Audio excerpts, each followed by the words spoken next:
Hello friends, എല്ലാവർക്കും നമസ്കാരം. രാവിലെ തന്നെ ഹോസ്പിറ്റലായിരുന്നു കേട്ടോ. അങ്ങനെ അമ്മയുടെ ബ്ലഡിൻ്റെ റിസൾട്ടൊക്കെ കാണിക്കാനായിട്ട് ഓടിച്ചെന്ന് കഴിഞ്ഞപ്പോൾ നല്ല തിരക്ക്.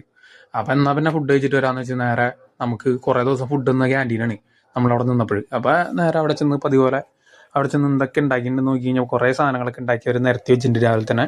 അപ്പം അതുപോലെ ഞാൻ ദോശയാണ് പറഞ്ഞത്. ദോശ എനിക്ക് അവിടുത്തെ ഫേവറേറ്റ് ചെയ്യണ്ടേ, കാരണം നമ്മുടെ ആ ഏരിയയിൽ കിട്ടുന്ന ഏറ്റവും ബെസ്റ്റ് ദോശയാണ്. ഈ ദോശ മസ്റ്റായിട്ട് ട്രൈ ചെയ്യണം കേട്ടോ. ആൾക്കാരെങ്കിലും ഉണ്ടെങ്കിൽ കേൾക്കണമെങ്കിൽ ഒരു തവണയെങ്കിലും അവിടെ പോയിട്ട് ട്രൈ ചെയ്യണം, ഇല്ലെങ്കിൽ നിങ്ങളുടെ നഷ്ടമാണ്. അത്രയും ടേസ്റ്റാണ് അവിടുത്തെ ദോശയും ചട്നി ഉണ്ടായി, സാമ്പാറുണ്ടായി, ചമ്മന്തി ഉണ്ടായി, ഒക്കെ കൂട്ടി പടയ്ക്കാൻ നല്ല ടേസ്റ്റാണ് സാധനം. ഒരു ഉച്ചൂണിന് ഡിസ്കൗണ്ട് കാര്യങ്ങളൊക്കെ കൊടുക്കാൻ ഞാൻ നേരത്തെ പറഞ്ഞിട്ടുണ്ടായില്ലേ, വയസ്സായവർക്ക് അതേപോലെ ഓട്ടോ തൊഴിലാളികൾക്ക് അങ്ങനെയുള്ളവർക്കൊക്കെ ഇത് ഡിസ്കൗണ്ട് കൊടുക്കേണ്ടവർ.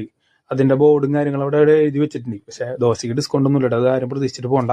അപ്പം മാളയിൽ തന്നെ കിട്ടുന്ന ഏറ്റവും നല്ല ബ്രേക്ക്ഫാസ്റ്റ് ആണിത്. അത് തന്നെയാണ് അവർ കൊടുക്കുന്ന ഏറ്റവും നല്ല കാര്യം. അപ്പോൾ എല്ലാവരും പോയിട്ട് ട്രൈ ചെയ്യണം കേട്ടോ ദോശ അവിടുത്തെ. പിന്നെ ഹോസ്പിറ്റൽ ക്യാൻറ്റീനാണല്ലോ, അതുകൊണ്ട് അതിൻ്റെതായ വൃത്തിയുണ്ട് അവിടെ.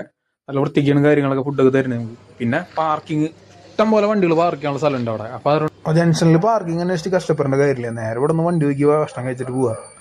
അപ്പോൾ എല്ലാവരും ട്രൈ ചെയ്തോളൂ. Thank you all.